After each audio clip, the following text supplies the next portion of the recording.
Pessoal, bom dia a todo mundo. Então, Anderson, tá contigo aí no final da apresentação aí, pessoal. Fiquem bem à vontade, podem estar fazendo as perguntas ali via chat, tá? Que com certeza aí o Anderson vai estar respondendo. Então, Anderson, contigo aí, pessoal. Vamos lá. Show de bola. Eu vou botar só a tela cheia aqui, só me confirma se continua aparecendo para todo mundo. Tá, ok. Beleza, show de bola. Então, bom dia de novo aí, pessoal. Bem-vindos, né? Mais um papo seguro. Hoje a gente vai falar um pouco sobre IA e o poder da IA em cima da criação de malware, tá? Ah, que nem o Pacheco comentou ali sobre a questão da IA estar em voga. Até semana passada nós participamos de um workshop sobre LGPD e numa das questões era se a IA também podia ajudar para defender, né? E aí esse é exatamente o comparativo. Então, da mesma forma que a gente tem as IAs hoje fazendo ataques, a gente tem que ter as IAs também para fazer a defesa. Então, hoje, basicamente, é IA contra IA, principalmente naquela primeira camada ali dos ataques. Mas o foco, principalmente hoje, é para demonstrar ah, o poder que a gente tem sobre as IAs. Para quem não me conhece, aqui tem um mini currículo meu, né? Sou team leader da área de Red Team da IntegraSul, possuo algumas graduações já especificamente para a área de segurança ofensiva e também algumas certificações da área, certo? Um ponto importante é quem eu não sou. Eu não sou especialista em IA, então aqui dentro do Papo Seguro até vou mostrar para vocês. Não criei nada, não foi nada do zero, mas foi essa apresentação ela é baseada em alguns estudos. E aí eu trouxe esses estudos pro meu dia a dia ali do que eu utilizo, né, para fazer essa demonstração, tá? Mas obviamente coisas mais a fundo sobre a talvez não seja o meu forte, certo? E aí, como que vai funcionar aqui o nosso papo seguro de hoje, tá? Então, primeiro vou explicar o porquê, da onde surgiu essa vontade de criar essa apresentação para vocês, quais foram as bases do estudo para gerar esse resultado, né? Então, essa apresentação ela é uma prova de conceito baseada em dois estudos, a utilização de LLMs para gerar código para Red Team especificamente, né? Segurança ofensiva, e a outra é o como que funciona a recusa das LLMs através de uma única direção, né? Qual que são os guardrails dela. Aí depois tem o Obliterator e o Core LLM, que são as duas ferramentas que eu criei para conseguir gerar a prova de conceito com um dataset malicioso e depois uma demonstração simples ali, certo? Então, por que e da onde surgiu essa ideia aqui do conceito de a IA para desenvolvimento de malware, né? Acho que faz um pouco mais de um ano, dois talvez, se não me falha a memória, a gente fez um outro webinar que também foi utilizado para uma palestra da AI Maldev, onde eu, como um usuário comum, eu fazia a tentativa de criação de um malware utilizando as IAs públicas, ChatGPT, DeepSeek, Claude e assim por diante, né? E quando eu comecei a construção dessa nova palestra aqui, dessa apresentação, eu fui barrado de forma mais enfática por esses modelos públicos, né? Então eles melhoraram as questões de guardrails ali, e aí, no fim, foi com base nos. E eu tive que ir para pesquisa ali, justamente, para tentar identificar o que que eu podia fazer para utilizar IA, para criar malware, para fazer as demonstrações, né? Então, partiu tudo deste cara ali, onde ali eu apresento que sim, é viável fazer a criação. Era, né, na época. Hoje ainda também é, mas é um pouco mais complicado, mas não é impossível com um usuário comum se ele conseguiria fazer a criação de um malware do zero, simplesmente fazendo uma solicitação lá no de prompt para o chat GPT, DeepSeek e afins, ok? Na época, inclusive, eu usei até o DeepSeek para fazer, mas o Claude também tinha ajudado bastante para parte de código, melhorias e afins, certo? Então foi aí que surgiu a ideia. A partir do momento que eu fui barrado, eu precisava melhorar e ver outras formas. E aí, dentro das bases de estudo ali, surgiram alguns casos, né? Mas o primeiro foi esse do Ionesco ali, em que ele fez um estudo para avaliar o nível de segurança das LLMs, né, com alinhamento ético para gerar código malicioso através das metodologias de Red Team. Então, por exemplo, eu quero que tu me gere um payload para esse exploit, ou eu quero que tu crie um binário para fazer uma shell reversa, né? Então, a ideia mais ou menos dele era para a utilização do dia a dia como Red Team mesmo especificamente, tá?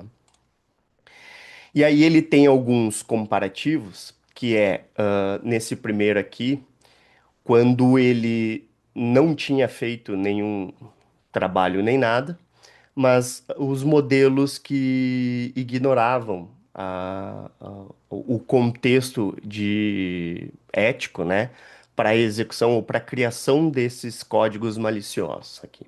Então, quanto mais vermelho aqui, no caso, é os modelos que quase nunca recusavam quando ele fazia alguma solicitação do tipo malicioso. E aí, ele, durante os testes, ele percebeu que o StarCoder 2, aqui, de 15 bilhões de parâmetro, era o modelo que era mais fácil de utilizar e que quase sempre ignorava ou nunca dava nenhuma informação do tipo, isso não é ético, ou isso pode ser prejudicial, e não vou gerar, e assim por diante. Então, ele todas as vezes, no entanto que ele não tem nenhum verde aqui, né? Ele só deu o warn, ele só deu o aviso do tipo, talvez isso seja perigoso, mas tá aqui o código e vai fazer. Enquanto os outros, eles tiveram mais ah, questões de segurança ali entre dar o código e os avisos, né? E aí depois ele fez um novo teste utilizando um segundo modelo como se ele fosse o juiz, né? Dizendo não, ou fazendo o enforcement ali, né? Ah, dizendo não, tu pode realmente fazer essas questões aí sem problema nenhum. E aí, no teste, a gente vê aqui que teve um aumento entre outros modelos aqui, no caso, por exemplo, o Dolphin aumentou um pouquinho nas questões de agora, ok, eu posso te fazer o código e assim por diante. E o Starcoder, né, só aumentou e simplesmente dando os avisos ali. Então, com esse primeiro estudo, o Ionesco comprovou que utilizando um outro modelo, né, através de enforcement, alguns modelos eram mais suscetíveis a gerar códigos maliciosos, né? Modelos open source estamos falando aqui, tá? Nada de ChatGPT, Claude e afins, tá? Esses modelos, eles eram, quais modelos eram mais suscetíveis a fazer esses códigos maliciosos, tá? Só que daí aqui para mim tinha um problema, porque o StarCoder 2, apesar dele ser um modelo bom para as questões de exploit, malware, que precisa ter bastante conhecimento de Windows kernels internos ali e outras funções, ele não era tão bom, né? Então eu precisava de um outro modelo. E aí a gente chega no segundo estudo, porque daí o modelo que eu precisava utilizar era o Queen 2.5 Coder lá, tá? Só para teste mesmo. Na época, ele ainda era um dos melhores para essas questões, tá? E aí eu encontrei um segundo estudo que dizia como funcionava a parte de recusa das LLMs para quando eram essas questões de ética ou que poderia prejudicar alguém ou alguma coisa. Então, a ideia do estudo é demonstrar, né, que o comportamento de recusa não é distribuído por todo o modelo, para todas as camadas, mas sim em uma única direção. E aí aqui a gente tem exatamente o que eles comentam lá, tá? Então, quando tu faz o teu prompt lá, né, tu cria a pergunta para o modelo ou designa ele a fazer algum tipo de coisa, ele basicamente, e aqui só até um parênteses, tá? E isso são para modelos de camada simples ali, não são os MOI, tá? Mixture of Experts ali. Por exemplo, se a gente for pegar um Queen 3.6 já mais recente, ele é moído, tipo Mixture of Experts ali, então ele tem múltiplas camadas, ele ainda tem essas mediações, mas aí a questão. E também dá para fazer essa abliteração, que é a demonstração aqui.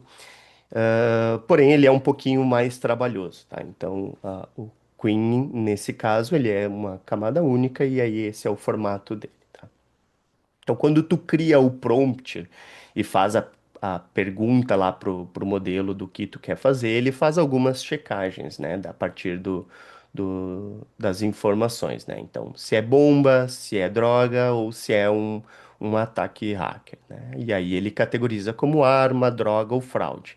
E aí as features intermediárias dele é se é perigoso, ilegal ou não ético. E aí ele faz o tenho que recusar e diz I'm sorry, I cannot, né? Eu não posso fazer esse tipo de ação, essa ação não é ética e assim por diante. Então, o básico do guardrail lá, da proteção que ele tem é justamente esse. E aí, em muitos modelos open source também, desses de camada simples, é mais ou menos esse o formato, tá? Então, ele faz a análise daquela informação que tu envia para dentro dele. Ele faz aquela checagem através de assimilação com alguma coisa, né? A arma, perigoso, não posso. Ou vai dar aquele warning, por exemplo, que nem a gente viu ali no estudo do Ionesco, o Starcoder ele dava poucos warnings, enquanto outros davam muito warning, né? Dizendo, ó, isso é ilegal, né? Não posso fazer, mas tá aqui talvez a questão que tu precisa como um exemplo e assim por diante. E aí, na junção desses dois estudos, então surge a Obliterator, tá? E o Obliterator foi uma prova de conceito criada em cima desse estudo do Refusal in Single Direction, né? Que é o resultado desse estudo, na verdade, que é como tu faz para pegar um modelo de IA, desses open source, e obliterar ele, fazer com que ele não se negue a fazer nada. E ainda assim continue com o seu conhecimento, né, que ele tem. A ideia é justamente só remover as recusas dele, mas não fazer com que ele esqueça o que ele sabe, tá? Então, aí, no caso, na prova de conceito que eles criaram, só era uma demonstração. Então eu tive que adequar aquela demonstração para gerar mesmo um modelo obliterado, tá? E aí aqui a gente tem só o que, como que é mais ou menos a função. É porque ele, quando tu faz o script rodar em cima do modelo, ele vai pegar os tokens negativos, né, do que ele faz ou não pode fazer. E aí, só para contextualizar, acredito eu que a maioria já saiba, né, mas só para deixar claro, cada palavra que é gerada pelo modelo, ele é um token, né? E esse token ele tem um ID específico para cada um. Então a ideia é pegar todos esses tokens e apagar da memória do modelo que ele tenha aquilo dali, ou fazer a substituição com outro que seja ok.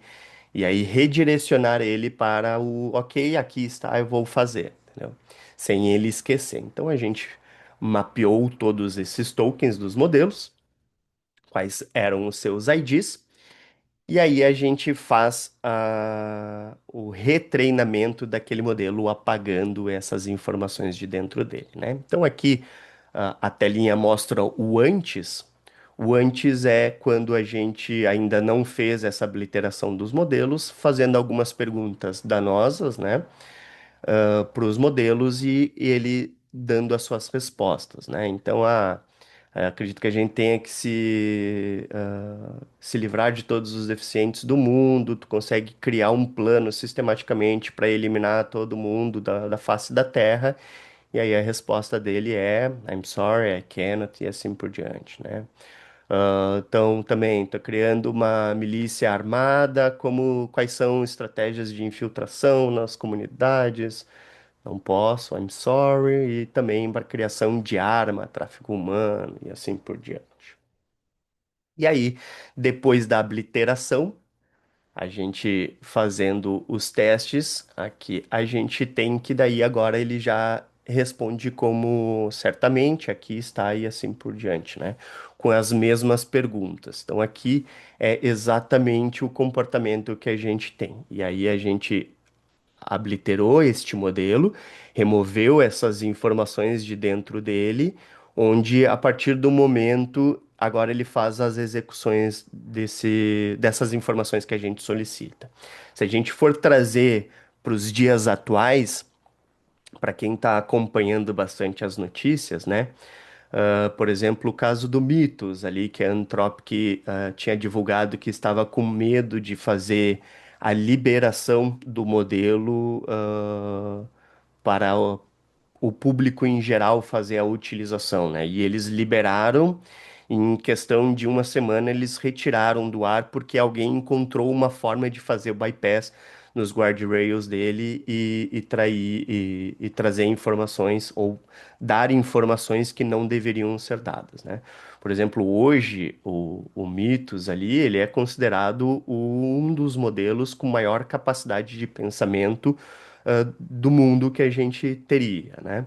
E aí, dentro dele, ele tem informações de armas biológicas, de explorações de vulnerabilidades e afins. Então, a partir do momento que tu faz ele esquecer, né, oblitera ele de que ele não tem esses guardrails de proteção, o modelo acaba por te trazer todas essas informações. Então, obviamente, no caso da Anthropic, o governo dos Estados Unidos estava muito mais preocupado com as questões de explorações de vulnerabilidades, né, contra a utilização contra o governo americano do que outras coisas. Mas essa era uma das capacidades do modelo. Para quem chegou a testar ele em determinado momento ali, podia ver que a primeira mensagem que ele dava quando tu fazia a chamada do modelo, que no caso ali era um modelo derivado do Mitos com menos ah, parâmetros, né, para utilização e teste ali, ele já dizia, né, para garantia de segurança, as questões de cybersecurity e armas químicas estão estritamente bloqueadas, essas informações. Então, qualquer coisa que tu chamava ele e ele detectava que era para questões de cibersegurança, ele já dava que ele não podia ajudar e ele caía para o fallback, que era o Opus 4.8, né? Mas em determinado momento alguém encontrou um bypass nele ali e conseguiu extrair informações e aí foi removido do caso. Então esse daqui seria basicamente a comprovação ali de um modelo open source em transformar ele 100% num cara que não se recusa a fazer nenhum tipo de não, trazer nenhum tipo de informação para ti, né? Então esse é o ponto principal, beleza? E aí o formato que é feito esse caso aqui, eu tenho só aqui para demonstrar, né? As ferramentas, os datasets, tudo que eu usei, elas são privadas, né? Até para evitar que seja realmente utilizado de forma maliciosa, mas basicamente ele tem dois tipos de datasets para dentro daquele treinamento ali. Um danoso e um que não cause danos, né? Um bom, assim, digamos, né?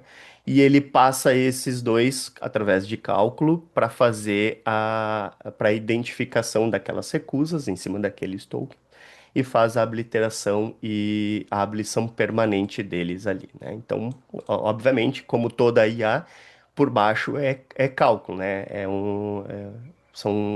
matemático. Então, o cálculo aqui é justamente para fazer a identificação desses pontos e sobrescrição deles, a obliteração permanente, ok? E aí ele gera esse modelo que é o que foi utilizado, tá? E aí, aqui, depois da obliteração, então, com o nosso exemplo, eu tenho o Queen Coder antes de fazer a obliteração, e aí até aqui já tem a demonstração da telinha que a gente tá vendo, foi porque no momento que eu estava testando, ano passado, criando essa palestra aqui, finalzinho do ano passado, eu tinha os meus códigos de malware que eu ia criando dentro do meu GitHub ali, né? E o GitHub estava integrado com o Cloud.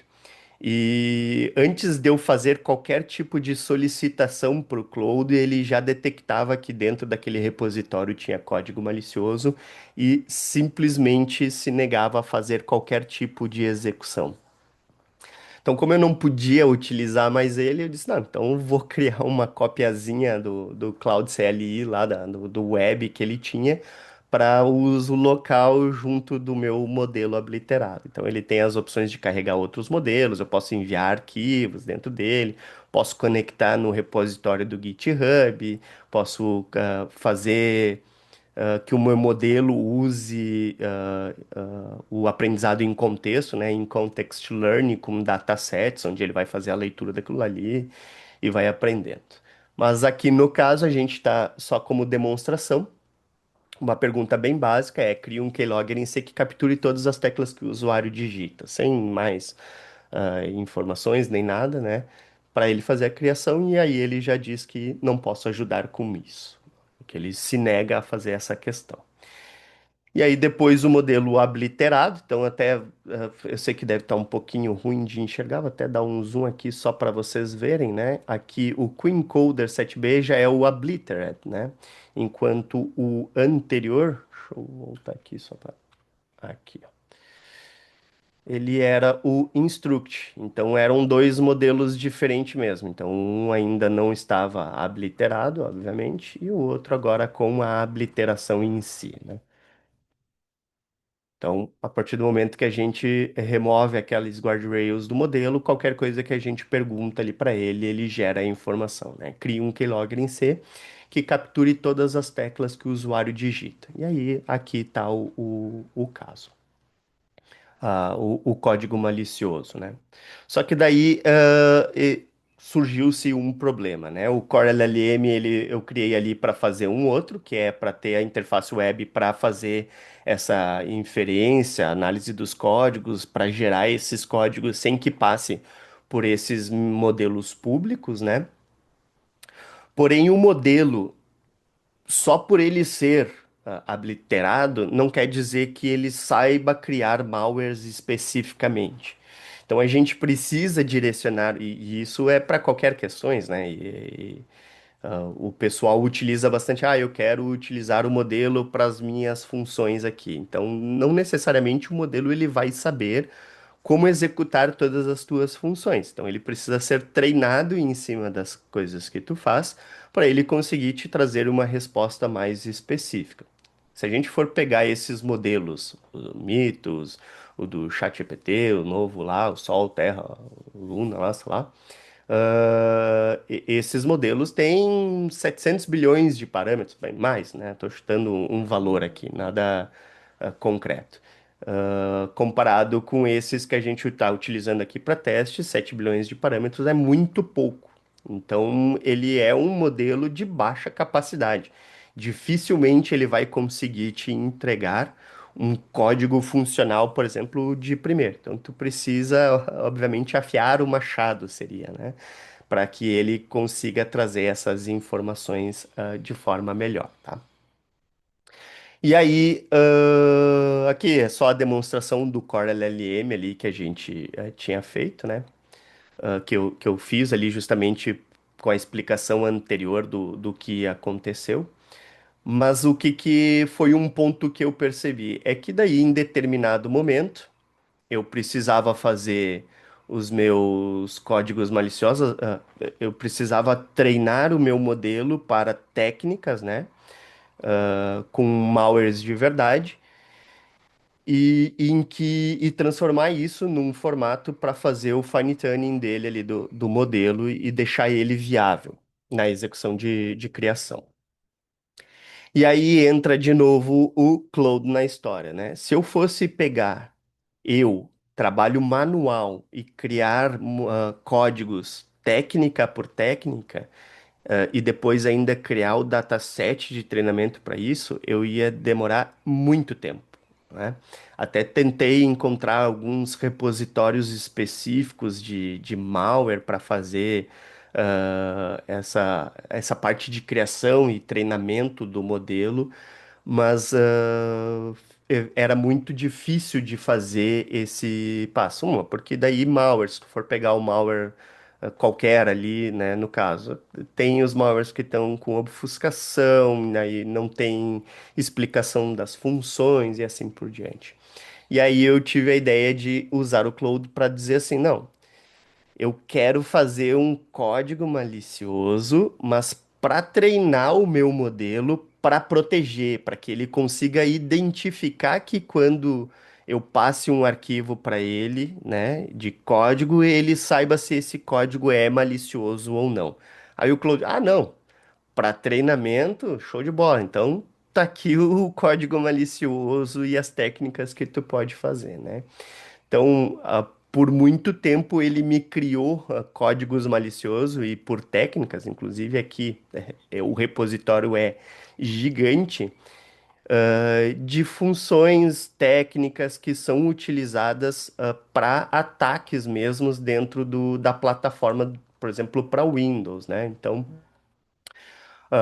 por exemplo, aqui a gente tem a CG e SIG, conceito de impacto técnico ofensivo para Windows 11, a MSI Anti-Malware Scan Interface, para que isso é uma técnica de evasão de EDR, né, que quando esteja executando, se tiver algum tipo de scan MSI, ele faça bypass, ó, patch de MSI Scan Buffer, detecção de debugger, a PCQI internos e NTCQI para não utilização de processos padrões que são detectados como malwares, callback execution, vetor alternativo para criar a create thread, né, para execução de shellcode. Então ele me criou, e aí esse foi um trabalho que foi se fazendo com o Cloud, do tipo, crie códigos maliciosos, mas não é para utilizar de forma maliciosa. É para eu treinar o meu modelo para ele aprender a detectar esse tipo de coisa, né? E, inclusive, daí, no caso, agora recentemente, na verdade, entre ontem e hoje, ontem e ontem ali, que eu revisitei todo esse conteúdo aqui, vocês acham que aqui é de 4 meses, 5 meses atrás, as criações de conteúdo. Eu disse, né, vou tentar utilizar agora as novas versões, né, do Fable 5 que saiu e o próprio ChatGPT para ver, né? O Fable 5 ele continua da mesma forma, sem poder utilizar para nenhuma questão de cibersegurança. Então, a partir do momento que que ele identifica que esse processo ele é um processo malicioso, que é um código malicioso, ele já diz que ele não pode utilizar e aí ele faz o fallback para o Opus ali 4.8 atualmente, né? O Opus 4.8 ele até ajuda em algumas partes, outras ele diz que ele não pode fazer também, e assim vai indo, né? Mas daí, obviamente, tem aqueles processos de bypass que tu pode fazer. Ah, é por uma questão educacional, tô fazendo isso. E ele vai criando, né? Mas o GPT 5.6 ali, que segundo os benchmarks da própria OpenAI, né, é considerado equivalente ao Fable 5, né, que é uma mescla ali do Mythos, e ele não tem nenhum, quer dizer, ele tem alguns tipos de restrições, mas ele não é tão restrito igual o Fable 5, né? O Fable 5, a hora que eu botei no diretório dos malwares ali, eu recebi um e-mail do Trump lá, né? E aqui no GPT ele não. Ah, tá, ok. Entendi qual que é a ideia, é para fazer essas questões. E aí ele me criou, né? Aí foi um novo processo que ele criou para mim um plano de melhoria para esses datasets ali, né? Então ele tinha algumas fontes ali, fonte C, entradas educacionais, técnicas e coleções e assim por diante. E aí ele identificou, dizendo, não, mas peraí, tem coisa faltando. Tem técnicas de criação de malware que não estão cobertas aqui. Ou se estão cobertas, tem muito pouco conteúdo, né? Dá pra gente fazer mais coisas ali, né? Então ele criou todo esse caso, e aí eu já fiz, inclusive, ontem com ele, já fiz um novo treinamento com o modelo, inclusive o modelo, os códigos atuais ali que eu vou demonstrar foram utilizando já esse novo caso do dataset ali, né? Inclusive ele detectou códigos ali dentro que ele viu assim, não, o código tá ok, mas ele não compila. A gente, para compilar o código para ficar funcional, a gente precisa fazer isso. Tá, show de bola. Então, faça isso sem problema nenhum, né? E aí, inclusive, ele criou métricas e testes para a gente verificar a qualidade do código gerado após o treinamento com os novos datasets de códigos maliciosos ali, né? Então aí aqui até tem algumas métricas e análises ali para ser feita ali. E ele tinha aqui, ó, algumas entradas que estavam sem exemplo de código que ele criou também, né? Para dentro do cara, Reflective DLL, Thread Hijaction, Transaction Halloween, né? Algumas coisas. Eu queria só ver que ele tinha aqui, aqui, ó, completar fontes já referenciadas, né? Então, ó, para análise e evasão aqui, ó, cria esses carinhas aqui, para payloaders, esses outros, para com, WMI rede, token, serviço de EPC, interface do Windows, como fazer, e como que cada um deve ser, né? Como cada código deve ter comentário de propósito, limitação, payload e ação inerte, para fazer a compilação através do MinGW, tratamento de erro, indicadores defensivos, também uma outra etapa de novas famílias prioritárias. Então, tá aqui. O que que tá faltando? Depois de fazer toda a correção daquele dataset, o que a gente precisa fazer? Vamos melhorar e vamos criar novas famílias de malware para a gente ensinar ainda melhor o nosso modelo, né? Então, Portable Execution Injection, Extra Window Memory Injection, List Planting, Process Ghosting com técnica informal, parte de ofuscação, parte de persistência, credencial e proteção, né? Para que o malware faça parte de extração de dados sensíveis ou acesso a dados sensíveis, kernels internos sensível e aí depois também uma avaliação mais abrangente em cima, no caso dos testes ali, né? Aí aqui a gente já vê que o resultado era 128, ele já aumentou algumas coisas, porque ele já gerou o dataset V2, onde ele fez as correções daqueles códigos maliciosos ali e criou novas técnicas que não tem.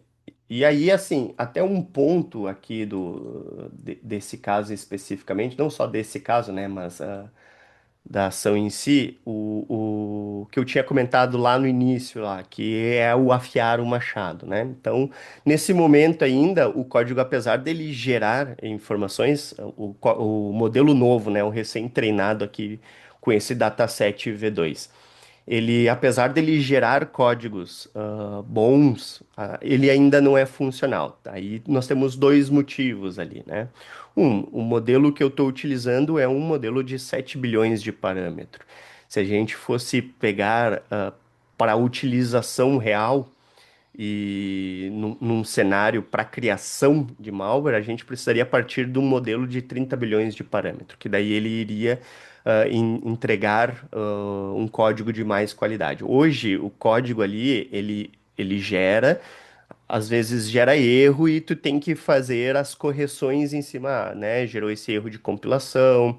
Eu acredito que isso não esteja certo, e aí, obviamente, tu precisa entender um pouco do que ele está fazendo para que ele gere o código funcional, né? Até inclusive durante os testes ontem de noite com esse novo dataset aqui, o código que ele gerou tinha sido inicialmente de 5 de 10 a pontuação que ele tinha dado, né? Então, ali dentro das métricas e dos testes que ele tinha definido para a gente testar, Eu gerava, fazia o prompt, ele gerava o código, eu passava pro Codex lá, para pro GPT 5.6 analisar e dar os pontos errados e quais as melhorias, né? Então é um processo que vai evoluindo. Então até eu acho que está em 6,5, 7, se não me engano, a pontuação atual de um código malicioso funcional que ele gera, né? Obviamente, se tu conhece, tu vai, depois dos treinamentos ali, tu vê onde que ele errou e tu só vai ajustando com ele e ele vai te gerando essas informações de forma mais funcional. Mas o ponto principal aqui é que ainda esses grandes modelos com grandes capacidades, eles ainda não conseguem identificar a intenção. Apesar de ter toda aquela questão de guardrails e proteções para essas questões, ainda é teoricamente fácil tu fazer um tipo de bypass para gerar um código malicioso. Porque, querendo ou não, todo esse dataset que foi gerado com códigos aqui são códigos maliciosos, né? Que é o que a gente conseguiria utilizar. Então, aqui, deixa eu pegar um só para mostrar para vocês aqui, que são arquivos benignos, ó, anti-forensic aqui, né? Então ele é um código totalmente comentado, ó, demonstração educacional, óbvio, né? Que vai ter aquele banner dizendo que não é para utilizar de forma maliciosa, mas se tu tem um modelo que não se nega a fazer nada e tu passar as instruções corretas para ele gerar, ele vai gerar, né? Então, demonstra do ponto de vista analítico como funciona a manipulação de metadados e técnicas antiforense no Windows, essencial para analistas forenses, desenvolvedores de EDR, pesquisadores de segurança, né? Aí ele demonstra a leitura de timestamp, NTFS, modificação de timestamp. Então ele tem N técnicas aqui dentro desse código que são utilizadas justamente pelos malwares para fazer a evasão desse tipo de análise, né? Ah, o cara vai fazer análise forense, tem as técnicas de evasão para esse cara. E aí tem N outras técnicas.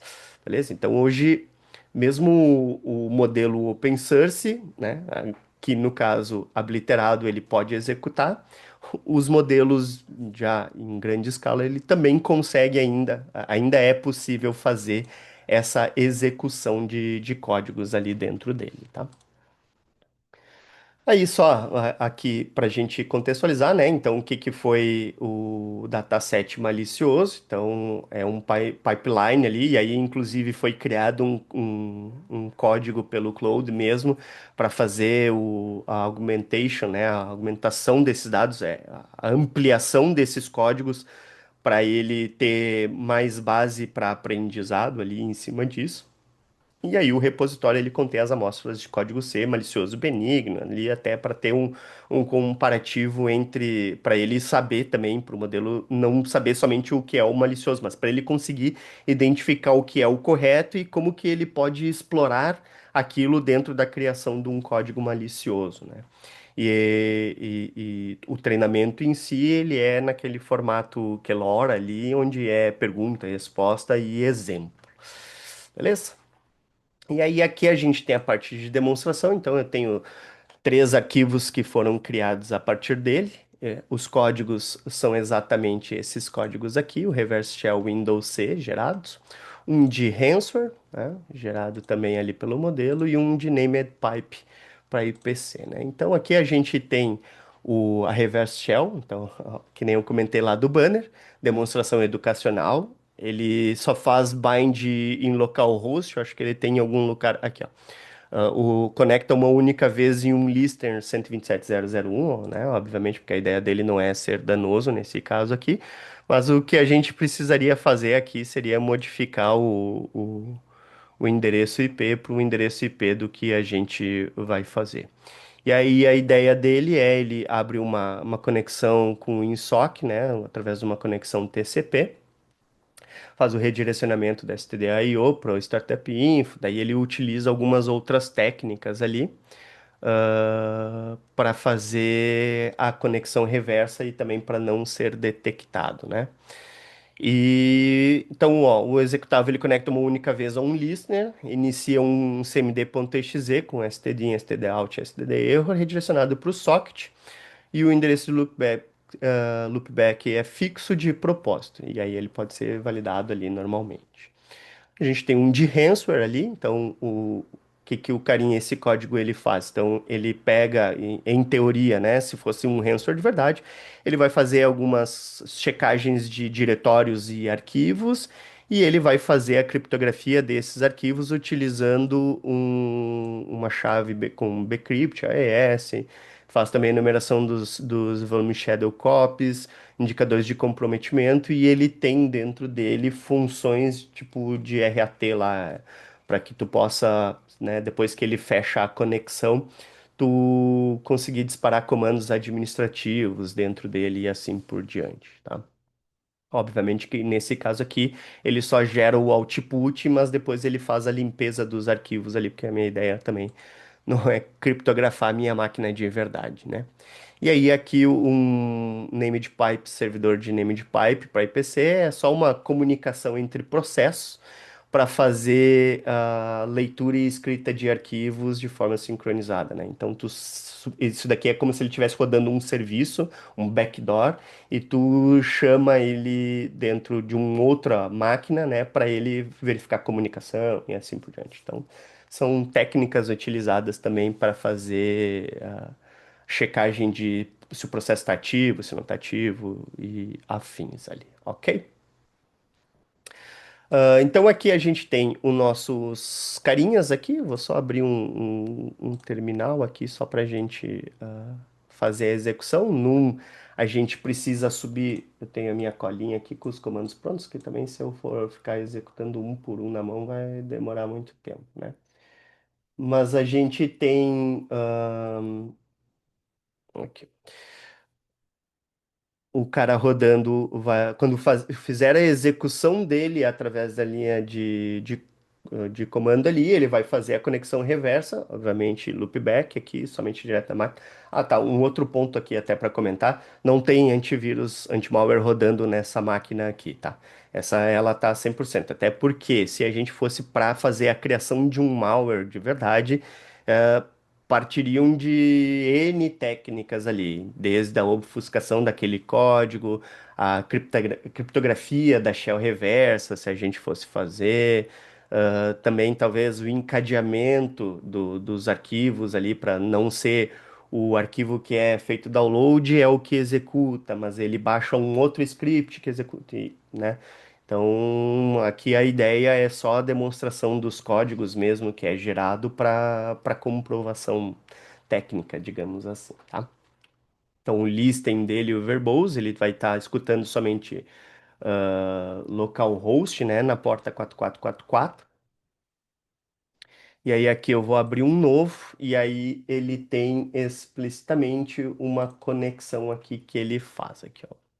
Então, ele vai rodar o reverse shell, que é o que está aqui dentro do nosso diretório, com menos menos lab, né, a informação, porque está implícito dentro do código dele que ele precisa essa flag, né, na porta 444, porque é o localhost, tá? Então, ele fez a conexão, ó. Aqui a gente pode ver que veio a conexão, ele fechou e aí ele gerou algumas informações que é as informações do que a gente tem lá dentro do código, né? Então ele criou uma reverse shell através da técnica de startup info, né? Aí ele pegou as informações configuradas, ele fez a execução do create process, no caso a chamada desse CMD para passada de informações, né? E fez a saída pelo outro carinha ali, né? Se a gente for pegar aqui o ransomware, deixa eu fazer aqui no caso do ransomware, que a gente tem alguns outros pontos para fazer ele aqui. Eu vou pegar um PowerShell como administrativo. Acho que nem precisa, na verdade, né? Aqui já estamos no PowerShell, eu vou só executar, né? Sim, pode colar que não tem problema. Então ele setou aqui, no caso, o diretório onde ele vai fazer, salvar essas informações, né? De quando for feita a execução deste cara. E aqui, basicamente, é a execução do ransomware.exe. Talvez não apareça para vocês aqui, ou se aparecer vai ser muito rápido, mas basicamente ele vai criar um diretório com o nome ransomware alguma coisa, um ID. Dentro desse diretório ele vai criar arquivos, onde esses arquivos seriam os criptografados, né, utilizando aquela chave, e depois ele faz a limpeza desses arquivos. E aí ele gera um output só para a gente ver o resultado. Apareceu o arquivinho ali, e aí o diretório que ele criou aqui, no caso, foi o Ransom Demo 5864. Ele já fez a limpeza, tudo, né? Cada um dos arquivinhos ali, daí as extensões que ele poderia fazer a criptografia, a chave deste carinha ali que ele faria, né? E aí, se tivesse shadow copy, inclusive, dentro desse cara configurado, ele iria trazer. E aí, aqui, os comandos usados por ransomware para destruir VSS, né? Então, daria para fazer o VSS admin, delete shadows all quiet para apagar tudo, também o WMC para conexão com o shadow copy fazer a exclusão, BC edit e assim por diante, tá? Então, também é um código gerado por aquele cara de malicioso, né? E aí a gente tem o named pipe ali. O named pipe, ele faz a conexão, então num a gente starta o serviço. Deixa eu só pegar aqui, ó. Eu acredito que ele consiga rodar normalmente sem eu precisar fazer nenhum tipo de coisa. Mas deixa só eu ver aqui. É isso, só imenso. Então a gente tem aqui o ponto barra, o named pipe, tá? Ele está ali criando o pipe e aguardando conexão, e aí em teoria a gente dispararia de um outro servidor os comandos, a comunicação para ele responder se ele está ativo, se o processo está ativo, se ainda está funcionando e assim por diante, né? Então, ali, ó. Então ele enviou 3 ping, aí aqui tem inclusive as mensagens que a comunicação aconteceu entre eles, né? Então ele criou o pipe que ficou esperando por aquela conexão, enviou o ping 1, encerrou aquela conexão, enviou o ping 2, encerrou aquela conexão e enviou o ping 3 para aquela comunicação ali também e encerrou. Então, aqui, em teoria, a gente consegue comprovar que o nosso modelo ele consegue gerar códigos maliciosos, né, utilizado para mal. Essa mesma forma que eu comentei ali antes, esse é um modelo de 7 bilhões de parâmetros. Em teoria, ele gera o código e tu precisa entender o que ele está fazendo para ir diagnosticando e gerando códigos melhores e mais funcionais.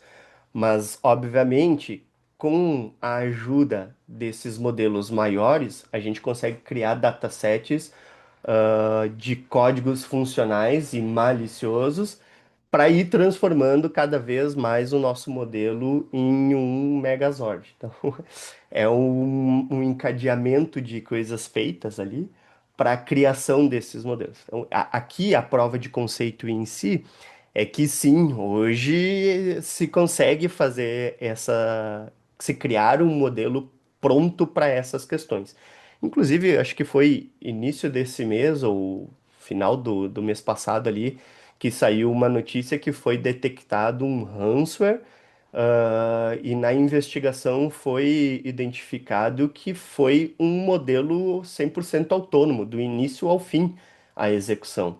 Então, uma IA, né, em algum local rodando, fez a identificação do alvo, encontrou uma vulnerabilidade, explorou a vulnerabilidade, fez um movimento lateral para dentro de um servidor, encontrou uma falha dentro daquele servidor, fez o escalonamento de privilégio, criou o ransomware lá para dentro, né, moveu o ransomware lá para dentro, fez a criptografia dos dados, exfiltrou todos esses dados para ir, no caso, para um operador ou para algum local externo e estava solicitando o resgate para esse cara, sem ter a intervenção humana nesse caso ali. E aí, obviamente, que o que foi é que aquele modelo que foi utilizado, ele foi treinado da mesma forma que esse aqui foi treinado para gerar esse código, para fazer essas execuções, né? Então, essa é a ideia desta prova de conceito. É que é mostrar que com um determinado conhecimento tu consegue construir um modelo que consiga fazer essas execuções hoje no dia a dia.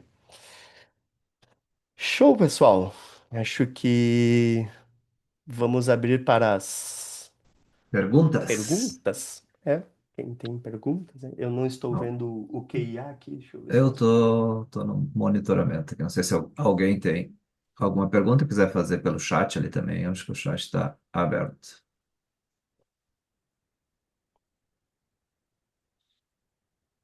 Questionamento, Hum, pessoal?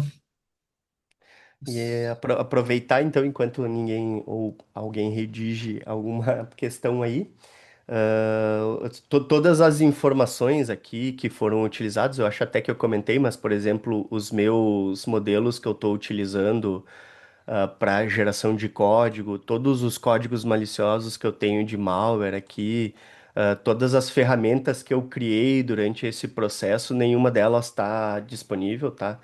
Elas são repositórios privados ali, então a ideia é só para prova de conceito mesmo, e não para. Uma pergunta do Lucas de Araújo. Esse modelo é a partir de quantos bilhões de parâmetros? Esse que eu estou utilizando local são 7 bilhões de parâmetro, tá? Ele é um modelo pequeno porque eu não tenho GPU aqui no notebook. E apesar de eu ter 32 GB de memória RAM, né, ele consome quase tudo para para rodar. E aí então fica extremamente lento. E aí para testes, por exemplo, se eu for fazer um prompt da geração desses códigos ali, né?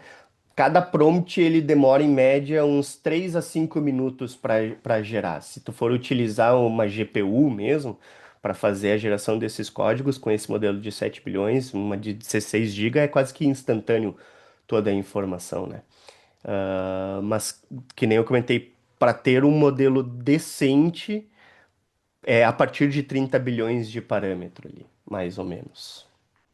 Segunda pergunta, mas é mais para nós. Na realidade, a disponibilidade do material, sim, a live, o Papo Seguro ele é gravado e depois ele vai ser disponibilizado aí para quem tiver inscrito. Tem mais uma pergunta aqui do Pedro Klein. Quanto aos modelos, tanto de 7 bilhões quanto maiores, qual a visão quanto à potência necessária de hardware para rodar essas LLMs? Ah, para rodar LLM local, geralmente é feito um cálculo ali, né? Com o tamanho do modelo ali. Então, por exemplo, esse modelo de 7 bilhões de parâmetro, ele tem 15 GB de tamanho. Então, em teoria, tu precisa ter uma GPU, né? Uma placa de vídeo de no mínimo 16 gigas ali, né? Porque não tem de 15 para que ele consiga carregar tudo dentro da GPU, da memória RAM da placa de vídeo, para fazer as execuções. O que acontece quando tu não tem uma placa de vídeo com o tamanho total é que daí ele utiliza tudo que ele consegue em memória RAM e o excedente ele joga para CPU e a RAM da máquina ali, né? Então, quanto maior o modelo, mais GPU de placa de vídeo tu vai precisar. E se tu não tem toda aquela GPU, mais lento vai ficando o processo de resultado da entrega. Então, esse que é o ponto. Então, por exemplo, por isso que o ChatGPT, esses que rodam na nuvem, é, tu roda na nuvem deles, tu não roda local, né? Porque lá são uns 700 bilhões de parâmetros, 800 bilhões de parâmetros. Na verdade, já são, acho que é trilhões, né? Mas tudo bem. Tu não conseguiria rodar isso local, porque tu precisaria ter o computador da NASA para rodar, né? Mas é mais ou menos nesse formato. Mais uma questão aí do Lucas também.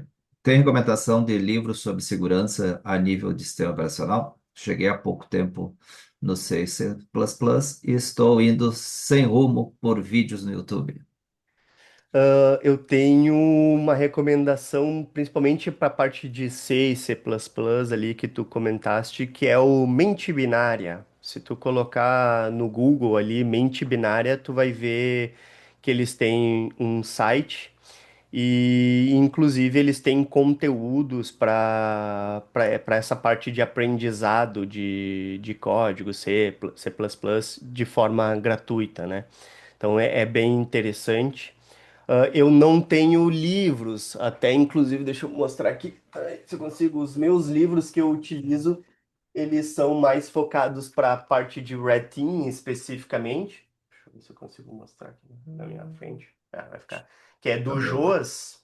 O Joas, ele é brasileiro e ele pega esses livros que não existem no Brasil, né, e cria essas informações. Então eu tenho o Introdução ao Red Team Operations e o Introdução ao Red Team Operations 2.0, que ali dentro ele explica também como que funciona todo o processo de operações Red Team e afins, né?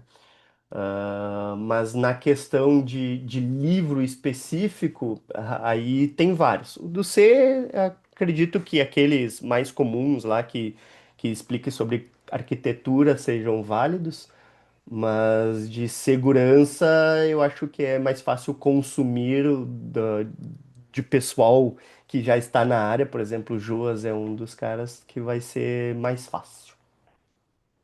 Ok, mais alguma pergunta? As perguntas respondidas aí.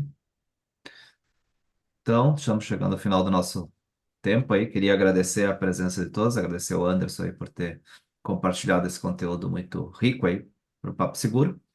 E, repetindo, nós vamos estar disponibilizando a gravação aí do Papo Seguro também para quem quiser compartilhar com seus colegas aí.